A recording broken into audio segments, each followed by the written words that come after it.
안녕하세요. 도자기입니다. 오늘은 오랜만에 제가 읽은 책과 그 다음에 최근에 산 책들이 잔뜩 쌓여 있거든요. 그래서 최근에 산 책들도 소개해 드리도록 하겠습니다.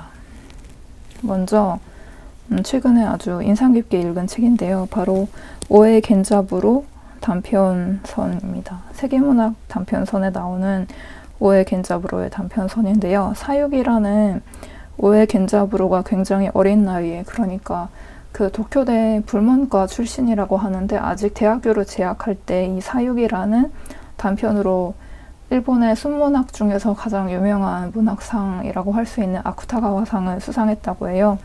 그 사육이 읽어보고 싶었는데 예전에 이 리디에서 산 이 오에 겐자부로 단편선에 사육이랑 다른 단편들이 들어있어서, 오에 겐자부로는 작년 3월쯤에 돌아가셨죠. 제가 당시에 일본의 홋카이도 여행하고 있었는데 호텔 TV에서 오에 겐자부로가 돌아가셨다는 뉴스를 본 기억이 있어요. 그래서 이 책에는 초기 단편부터 중기 단편 그리고 후기 단편까지 많은 책들이 수록이 되어 있는데요. 일단 처음에 이 기묘한 아르바이트라는 초기 단편이 아주 인상적입니다. 그래서 이 책은 대학생이 알바를 가는데 무슨 알바냐면은 대학교 실험을 하려고 개가 한 100몇 마리 있는 거예요. 그 개를 며칠 안에 다 죽이는 아르바이트를 하는 거예요. 그래서 물론 죽이는 도축을 하는 전문 도축업자는 따로 있고, 그리고 이 학생들이 해야 되는 일은 개를 죽이고 나서 뒤처리를 해야 되잖아요. 뭐 가죽을 벗긴다든지 시체를 끌고 뭐 화장장으로 이동을 한다든지 그런 일을 하는 건데, 이게 참 개를 도축하는 장면들의 묘사도 그렇고 결말도 그렇고 굉장히 뒷맛이 씁쓸하게 끝나요. 그래서 처음에 이 기묘한 아르바이트 단편을 제가 서울에서 지하철을 타면서 서가지고 읽었는데 엄청 이 단편이 너무 기억에 선명하게 남아서 이 단편을 읽고 있던 그 지하철에 서서 읽고 있던 상황이랑 그때의 그 섬뜩한 느낌까지 잘 기억을 하고 있는데요. 그러다가 사자의 잘난 척도 약간 비슷한 느낌이에요. 이거는 기묘한 아르바이트를 고치면서 거의 비슷한 다른 소설을 쓴 건데, 이번에는 배경을 그 대학에 있는 해부학의 카데바가 있잖아요. 시체. 그 시신들이 엄청 오래된 거예요. 그래서 알코올이 가득 찬 수조에 몇십 개의 시신들이, 카데바가 막 몇십 년 묵은 시신들이 밑에 깔려 있는데 그거를 새로운 알코올 수조로 옮기는 그런 작업을 하는데, 여기에도 약간의 반전과 함께 엄청난 씁쓸한 맛이 있고요.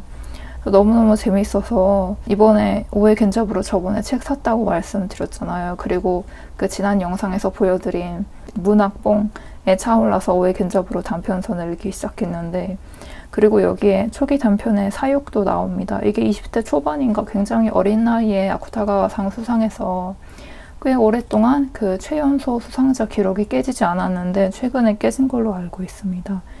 여하튼 그거는 중요한 게 아니고 사육이 정말 좋은, 어떻게 그 나이에 이런 인간의 내면을 꿰뚫어보는 책을 썼을지 정말 좋은 책이고요. 그래서 사육은 초기 단편은 주로 전쟁, 그 공중괴물 아구이 전까지는 전쟁과 그 전후에 일본의 그 국가주의가 퇴폐하고 그런 살아가야 되는 상황에 일본의 그 평범한 사람들의 이야기예요. 그래서 사육은 전쟁 중의 이야기인데요. 어떤 외딴 시골 마을에 연합군의 비행기 조종사가 떨어지는 거예요. 그래서 흑인 병사를 그 외딴 시골 마을 사람들이 붙잡게 되어서 어떤 창고의 지하에 가두는데, 그 창고의 위층에 사는 소년과 그 마을의 아이들과 여기에 같이 흑인 병사들의 관계, 그리고 이게 어떻게 끝나는지까지가 정말 너무 좋은 사육, 정말 좋은 작품입니다. 그래서 이렇게 엄청나게 좋은 단편선을 아쿠타가상의 수상자를 뽑으면 그 상의 명성도가 올라가잖아요. 그래서 오에 겐자부로 초기 단편이 그런 전후에 이런 국가주의가 퇴폐하고 거기서 살아가야 되는 사람들의 이야기라면, 오에 겐자부로가 첫 아이를 낳는데 이 첫 아이가 뇌에 장애가 있게 태어나요. 그 뒤로 중기 단편은 약간 그런 장애가 있는 아들과 함께 살아가는 약간의 개인사가 담긴 픽션들 이야기가 나오는데, 이것도 이렇게 작가의 삶에 따라서 작품이 바뀌어가는 것도 또 다른 맛이라고 생각합니다. 물론 그 초기 단편에 엄청나게 섬뜩한 느낌이 평생 이어갔어도 좋았을 법하지만, 그래도 작가의 삶이 작가의 작품에 영향을 결국에 줄 수밖에 없잖아요. 그래서 그런 거 읽어가는 재미도 참 있던 오에 겐자부로의 단편선들이었습니다. 더 추천드립니다. 그 다음부터는 최근에 산 책들을 소개해 드릴게요. 최근에 3월에 3, 4월? 이런 봄이 저는 엄청나게 바쁘거든요. 1, 2월이 비수기라면 그래서 엄청 바쁜 와중에 산 책들이 쌓여만 가는데 우선 첫 번째는 제가 좋아하는 체오프의 아내 세자매. 이번에 열린 책들에서 체오프의 새로운 선집이 나왔더라고요. 그래서 아내라는 단편선이랑 세자매라는 유명한 희곡입니다. 그래서 이 책의 표지는 러시아 유명한 화가인 말레비치의 표지고요. 약간 1930년대 말레비치의 그림인데 제가 이거를 굉장히 좋아하거든요. 이 시대 말레비치 그림을. 그래서 제가 좋아하는 말레비치 그림이랑 거기다 체호프의 만남 그리고 이 오종우 교수님의 번역이라니 이거는 사지 않을 수 없죠. 그래서 샀습니다. 사실 세자매는 한 2번 정도 읽었고 연극도 봤는데 아내라는 작품을 아직 읽어보지 않은 것 같아서 이것도 조만간 읽어야지 하고 기다리고 있는데 3월이 너무 바빠서 아직 한 권도 제대로 완독을 못했기 때문에 언젠가 좀 여유가 생기면 읽도록 하겠습니다. 그 다음에는 또 벽돌책을 샀습니다. 이것도 출간 소식을 듣고 엄청 기다린 지크프리트 크라카워의 영화의 이론입니다. 제가 가지고 있는 벽돌책 중에 또 하나가 칼리가리에서 히틀러로라는 지크프리트 크라카워의 영화 관련 책인데요. 또 그 사람의 영화 이론이 나와서 뭔가 이런 영화 이론, 영화 연출과 관련된 책이 있으면 거기다 벽돌책이면은 사고 싶어진단 말이에요. 사실 저는 영화를 그렇게 잘 알지 못하고 시네필도 아니지만 이 책은 4만 원입니다. 그 지그프리트 크라카워의 저번에 산 칼리가리에서 히틀러로까지가 정가가 5만 원이었던 걸로 기억하는데 그것보다는 싸네요. 두께는 거의 비슷한데 아직 펼쳐보지는 않았는데 언젠가 갖고 있으면 읽겠죠. 그래서 저의 새로운 벽돌책 갱신이었습니다.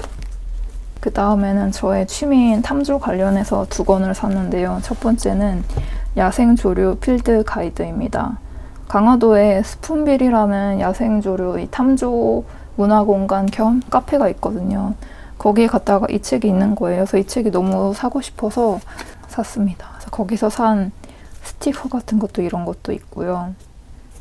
야생조류에 관한 내용이에요. 한 장에 몇 개씩 야생조류 사진이 있고 저희가 가지고 있는 화살표 세도감 플러스 이런 손에 들만한 도감이 하나 더 추가되었습니다. 값은 55,000원.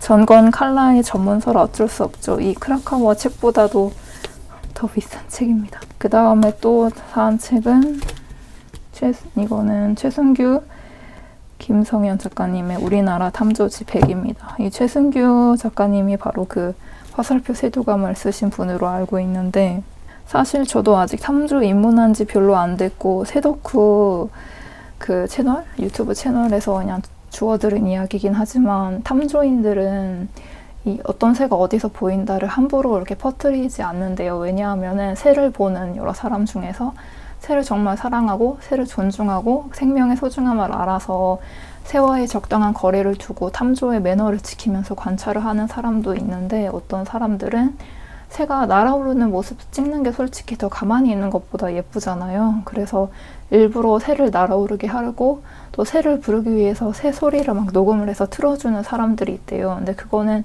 사실 자연을 지키고 탐조 매너에 그렇게 좋다고 볼 수는 없어서 탐조인들이 그렇게 좀 시간을 두고 알게 된 사람 중에서 탐조 매너를 잘 지키고 새를 존중하는 내가 신뢰할 수 있는 탐조인들에게 좀 중요한 희귀한 새가 어디에 나왔다 이런 소식을 좀 친해지고 신뢰도가 쌓인 다음에 알려준다고 해요. 그래서 아마도 이 우리나라 탐조지 100은 그 정도로 희소한 곳은 아니고 그래도 여러 사람들이 알고 또 많은 새들을 볼 수 있는 그런 장소들이겠죠. 그래서 저도 여기에 나온 탐조지들을 좀 다니려고 합니다. 그래서 최근에 좀 꽂힌 새가 있는데 그 새가 새끼를 낳아서 지금 2주간 주말마다 갔다 오고 있거든요. 그래서 어떤 장소인지는 올 봄이 끝나고 그 새끼가 완전히 이소를 한 다음에 좀 소개를 드릴 기회가 있으면 말씀드리도록 하겠습니다.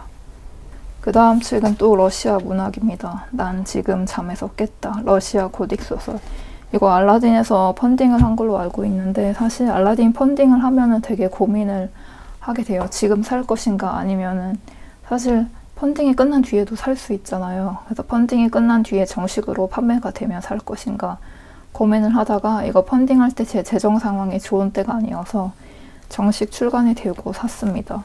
그래서 꽤 많은 러시아 작가들의 이야기가 실렸다고 하는데, 제가 아는 작가는 알렉세이 톨스토이, 칼리오스트로 백자, 그 다음에 이반 부닌, 이름은 들어봤지만 한 번도 읽어본 적 없는 작가이고요. 미하일 불가코프 유명하죠. 미하일 불가코프의 거장과 마르가리타도 좋아하지만 저희가 좋아하는 거는 이 불가코프도 의사였기 때문에 뭐 모르핀이라든지 그쪽의 소설을 좋아합니다. 모르핀이랑 같이 실려있던 그 다음에 젊은 의사의 수기인가, 그것도 재미있게 읽었습니다. 그 다음에는 다닐 하름스도 들어봤는데 이 작가의 작품도 한번 읽어보고 싶네요. 그 다음에 마지막으로 소개해드릴 책은 이상한 책들의 도서관이라는, 이거는 표지부터 재밌어 보이죠? 그래서 아침에 요즘에 조금 일찍 자고 일찍 일어나서 아침에 출근하기 전에 시간이 조금 남는데요. 그때 뭐 할까? 핸드폰만 보면은 좀 그래서 이 책을 조금씩 보고 있는데요. 말 그대로 이상한 책들 이야기가 사진과 함께 실려 있어요. 굉장히 재미있는 책인데, 이 책에서 어떤 이야기를 봤냐면은 전쟁의 기록들이 있잖아요. 그래서 전쟁 기록을 보통은 뭐 메모장이나 아니면은 뭐 수첩이나 아니면은 뭐 책이나 그런 데 쓰는데, 좀 재미있던 전쟁 기록을 남긴 방법이 바로 미국 남북 전쟁 때 어떤 참전한 군인이 바이올린을 가지고 전쟁터에 갔다고 해요. 바이올린을 중간에 전쟁터에서 넣었나? 손에 넣었나? 그런데 이 사람은 바이올린을 연주를 하지는 못했대요. 그런데 그 바이올린을 항상 손에 가지고 있으면서 그 바이올린 몸통에다가 전쟁의 기록을 썼다고 해요.